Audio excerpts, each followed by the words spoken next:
Resonance imaging अर्थात MRI. ये दोनों विज्ञानों की तकनीक कहती है कि इंसानी दिमाग जब भी कुछ सोचता है तब उसके दिमाग के अंदर एक इलेक्ट्रिसिटी उत्पन्न होती है, जिसे विज्ञान की भाषा में एक्शन पोटेंशियल कहते हैं।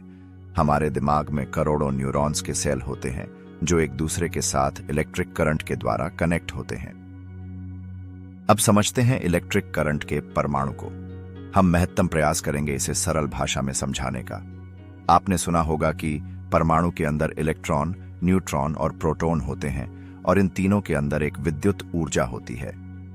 हिंदू धर्म में एक शास्त्र है वैशेषिका, जिसे आचार्य कन्नड़ द्वारा लिखा गया था।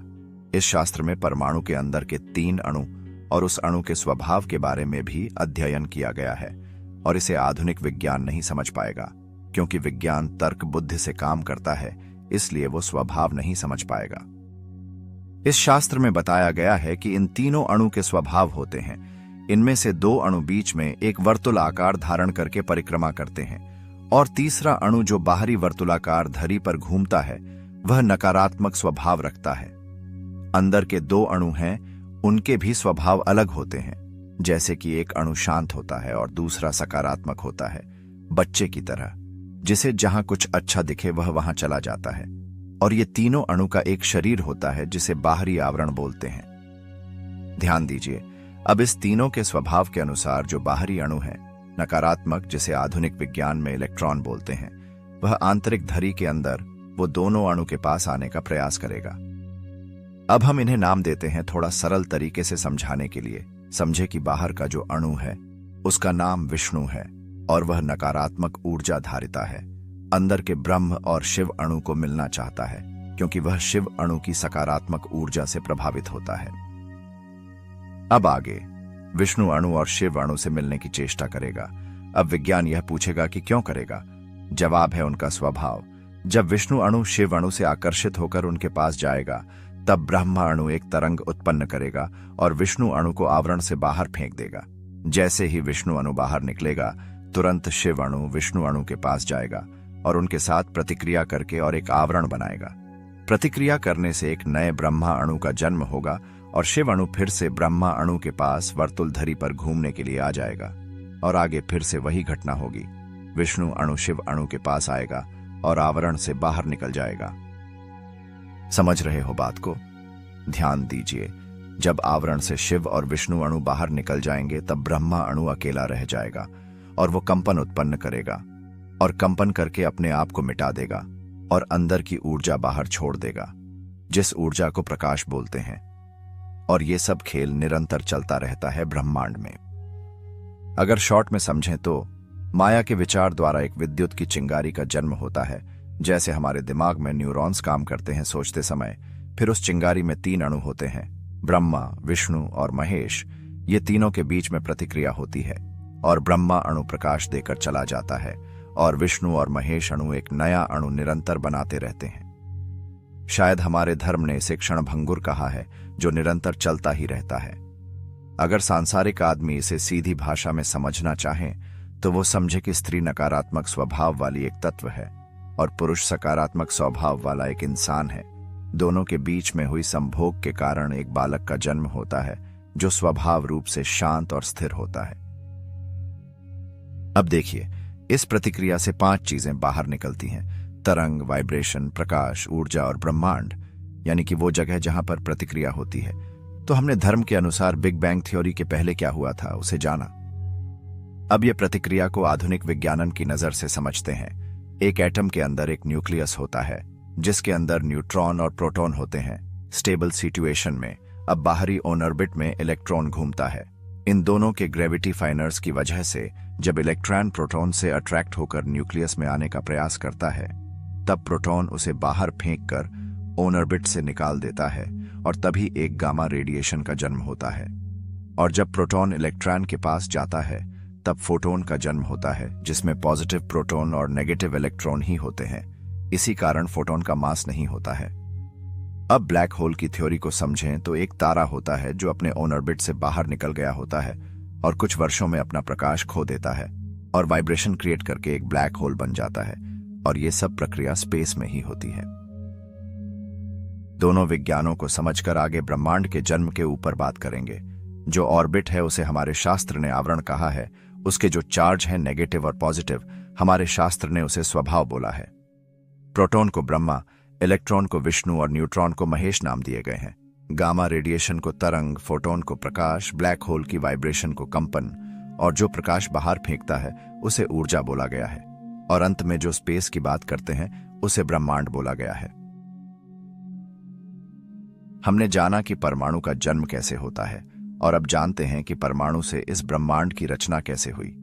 पहले जानते हैं आधुनिक विज्ञान क्या बोलता है। 1915 में आइंस्टीन ने एक थियरी दी जिसे जनरल रिलेटिविटी कहते हैं। उसके बाद 1927 में बेल्जियन प्रिस्ट और जॉर्ज लेमेत्रे द्वारा खोजी गई थियरी है जिसे बिग बैंग थियरी कहते हैं। इस थियरी के बाद बहुत सारी थियरी की खोज हो चुकी है। अब की जो लेटेस्ट थियरी है उसका नाम है स्ट्रिंग थियरी, जिसे गैब्रियल वेनेजियानो नाम के वैज्ञानिक ने शोध की है।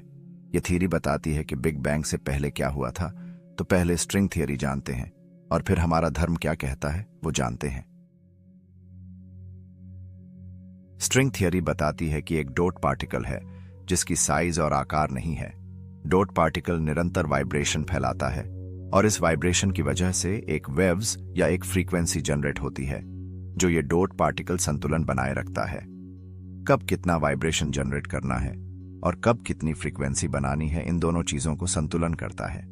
जब ये वाइब्रेशन और फ्रीक्वेंसी आगे बढ़ते हैं तो एक पार्टिकल को मास और चार्ज प्रदान करते हैं, जिसकी वजह से हर एक पार्टिकल वाइब्रेट होता है और एक वेव से आगे बढ़ने लगता है, जिसे स्पेस एक्सप्लोशन कहते हैं। तो इस तरह ब्रह्मांड की रचना हुई हमारे मॉडर्न विज्ञान की नजर से। किसी चीज से वाइब्रेशन और वेव्स बाहर निकलते हैं और एक अणु पार्टिकल्स को चार्ज और मास दिया, उसकी वजह से अनुमेय प्रतिक्रिया हुई जो हमें अभी पीछे बताया गया था। उस तरह प्रोटॉन ब्लास्ट होने से बिग बैंग हुआ और इस ब्रह्मांड का जन्म हुआ। हमने आपको पीछे विज्ञान से इसलिए ही समझाया ताकि आप स्ट्रिंग थियरी और बिग बैंग थियरी को आसानी से समझ सकें। योगिक विज्ञान और धर्म के अनुसार भगवान शिव वर्षों पुरानी ध्यान अवस्था में थे और ओम ध्वनि का उच्चार कर रहे।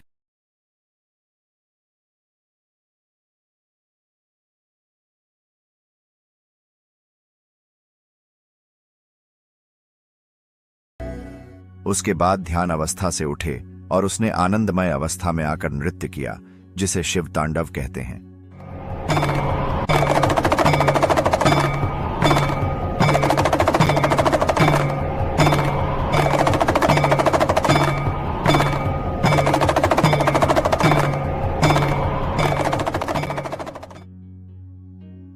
अब इसे योगिक विज्ञान से समझते हैं। शिव जो हैं वह नृत्य कर रहे हैं, इसलिए वाइब्रेशन हो रहा है, और जो ओम ध्वनि है उससे एक वेव्स निकल रही है। समझ रहे हो बात को? ध्यान दीजिए। स्ट्रिंग थियरी बताती है कि कहीं से वाइब्रेशन आ रही है और वेव्स यानी कि फ्रीक्वेंसी आ रही है। कहां से आ रही है, क्यों आ रही है, उसे नहीं पता है, बस उसके आगे क्या हुआ वही पता है। अब हमारा धर्म देखिए कितना एडवांस है। अभी कुछ साल पहले बनी स्ट्रिंग थियरी के पहले क्या हुआ था वो इतने सालों पहले हमारे धर्म ने बता दिया। जो वाइब्रेशन आ रही है वो शिव से आ रही है और जो ध्वनि आ रही है वो ओम की ध्वनि है। फिर उसके आगे है बिग बैंग थियरी। अब बिग बैंग थियरी को हम थोड़ी सरल भाषा में समझते हैं। जैसे हमने हमारे लास्ट वाले वीडियो में कहा था कि संभोग के समय स्त्री के नाभि के नीचे वाले भाग में एक गर्मी पैदा होती है, जो गर्मी शरीर की सभी अशुद्धि को अपने शरीर से सोख लेती है, जिसकी वजह से पुरुष को स्त्री के गुप्त द्वार से अशुद्धि का अनुभव नहीं करना पड़ता।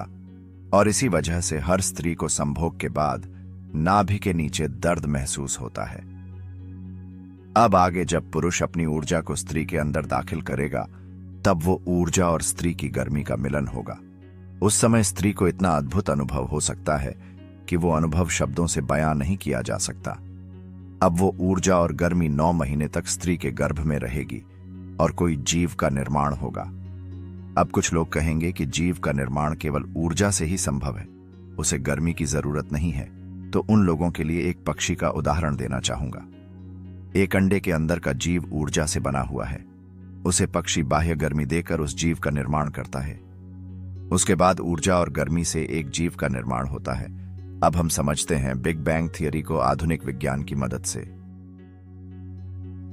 बिग बैंग में ऊर्जा, गर्मी और घन पदार्थ, ये तीनों सब्सटेंस का संकोचन हुआ, जिसे सिंगुलैरिटी बोलते हैं। आधुनिक विज्ञान को नहीं पता कि सिंगुलैरिटी का रिएक्शन कितने समय तक हुआ था, पर हमारा यौगिक विज्ञान कहता है कि सिंगुलैरिटी की प्रतिक्रिया 9 करोड़ साल तक चली थी। सिंगुलैरिटी का रिएक्शन खत्म होने के बाद एक ऊर्जा का विस्फोट होता है जो हर कोई जड़ पदार्थ को जीवंत कर देता है, और इस जीवंत ऊर्जा की वजह से न्यूक्लियर बनता है। उसके बाद न्यूट्रॉन, प्रोटॉन और इलेक्ट्रॉन का जन्म होता है। अगर हम इन 3 अणु का भी अध्ययन करें तो हम उसी ऊर्जा को पाएंगे जो बिग बैंग के समय बाहर निकली थी विस्फोट से। समझ रहे हो आप? ब्रह्मांड का पूरा रहस्य एक स्त्री के गर्भ में छुपा है। ऊर्जा, गर्मी और सॉलिड का रिएक्शन, जिसे सिंगुलैरिटी कहा गया है, वही प्रतिक्रिया बालक के जन्म के पहले गर्भ में होती है। सिंगुलैरिटी की प्रतिक्रिया 9 करोड़ साल तक चली। गर्भ में भी ये प्रक्रिया 9 महीने तक चलती है। सिंगुलैरिटी का रिएक्शन खत्म होने के बाद एक जीवंत ब्रह्मांड का जन्म होता है। इधर 9 महीने के बाद एक जीवंत बालक का जन्म होता है। समझ रहे हो आप इस बात को? अगर आपको ब्लैक होल को भी समझना है तो वो भी आप यौगिक विज्ञान और आधुनिक विज्ञान की मदद से समझ सकते हैं। बस जैसे कृष्णा कहते हैं, बस संतुलन होना चाहिए हर एक चीज में, वैसे ही यौगिक विज्ञान और आधुनिक विज्ञान के बीच में संतुलन होना बहुत जरूरी है। कुछ लोग हैं जो कृष्णा के भक्त होकर भी इसे नहीं समझ पाते।